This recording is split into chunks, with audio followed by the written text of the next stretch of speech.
This series is on expository preaching. And if you don't get anything else other than this one thing, get this singular thing. 2 Timothy 4:2, preach the word. Daniel Burgess, in his work Directions for Daily Holy Living, says, ministers' sermons soften or harden hearers' souls. They never leave you in degrees of good or evil as they find you. And that should be a thought that presses into the mind of every elder, every minister of the gospel. Expository preaching is almost dead today.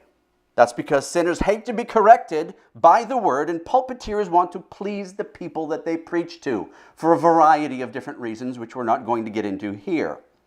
Thomas Hodges, Westminster Divine, said in his work, The Necessity, Dignity, and Duty of Gospel Ministers, quote, ministers must not flatter, preach pleasing things, sew pillows under people's elbows, or throw sugar on them when salt is necessary.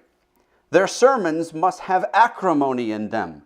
What will make a man's wounds hurt? Such will keep them from rankling. It is a sign of a weak and giddy constitution of soul to desire to have our soul food powdered with sugar rather than seasoned with salt. Ask yourself, are you salt or are you sugar? Now, all good books on homiletics will tell you that in every sermon, regardless of whether it is doctrinal, hortatory, topical, or practical and narrative, expository preaching is the foundation of every true biblical sermon. That means that if you're not expositing the Bible, you're not preaching, or rather, you're not preaching as a herald or messenger on behalf of God.